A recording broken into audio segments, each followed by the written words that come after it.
내일 화요일 증시의 모습은 어떨까요? 미리 전망을 해보겠습니다. 한양증권 김지영 팀장입니다. 팀장님 안녕하세요. 네, 안녕하십니까. 네, 국내 변수를 어떤 점들 보십니까? 네, 11월 말 이후에 이제 외국인이 1조 원 이상 이제 순매수로 전환이 됐는데요. 코스피 상승을 주도하고 있습니다. 다만 이제 외국인 매수로 좀 이게 이제 기조적인 변화인지 여부는 조금 더 이제 확인이 필요하다고 보고 있는데요. 일단 중국의 이제 경제 지표가 개선이 되고 이제 미국 FOMC 회의에 대한 기대감도 있습니다. 그리고 이제 연말 배당 수요 가능성은 이제 외국인의 좀 추가 매수세를 하게 하는 요인들인데요. 다만 이제 최근 상승을 통해서 이제 FOMC 회의 기대감이 이제 어느 정도 좀 반영된 것으로 볼 수가 있겠고요. 이제 8월 이후에 외국인의 프로그램 차익 매수가 한 4조 원가량 유입이 됐었는데요. 이 가운데 8월과 9월 원달러 환율이 한 1130원대 전후에서 유입된 매수분은 이제 최근 원달러 환율이 한 1180원대로 하락하면서 이번 동시 만기 때 좀 부분적으로 환차익을 전형해서 매물화 될 수 있다고 보고 있습니다. 그리고 또 한 가지는 이제 현물이 매수 기조를 유지하는 가운데서도 이제 오늘 같은 경우도 이제 외국인이 선물을 매도하고 있거든요. 여기에 대한 현물 매수와 선물 매도 이런 기조가 이어질지 여부도 좀 관심 포인트로 보고 있습니다. 네, 수급상의 움직임들 체크가 필요할 것 같고요. 대내 변수 살펴봤는데 대외 변수 쪽에서는 어떤 점들을 봐야 되겠습니까? 연말 오퍼레이션 트위스트 종료 앞두고 이제 FOMC 회의가 이제 11일과 12일 사이에 열립니다.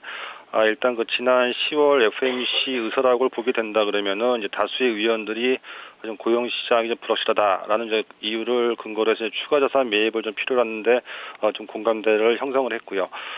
최근 제접 지수가 좀 부진하면서 연준에게도 좀 압박 카드가 될 것으로 보고 있습니다.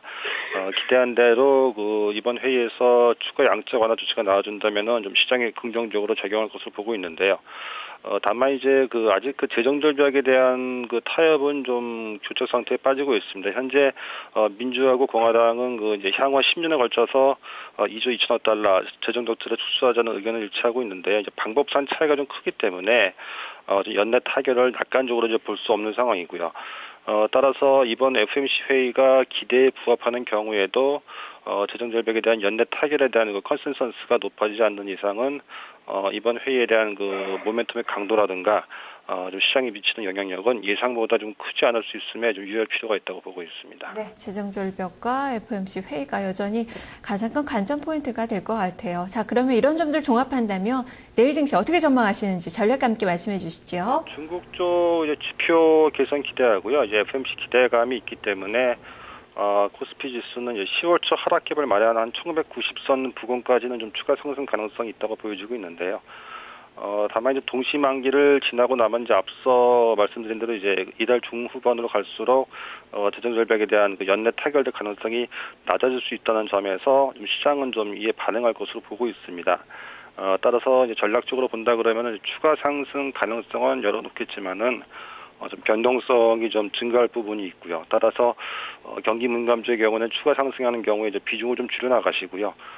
대신에 내수주로 좀 비중을 확대해 나가는 것이 좀 유리한 전략으로 보고 있습니다. 네, 알겠습니다. 말씀 잘 들었습니다. 네, 감사합니다. 네, 이제는 경기 민감주보다는 내수 쪽으로 좀 바라보자라는 의견이네요. 한양증권 김지영 팀장과 함께했습니다. 자, 2시 파워타임 여기까지고요. 잠시 후 동시효과 중계석으로 돌아오겠습니다.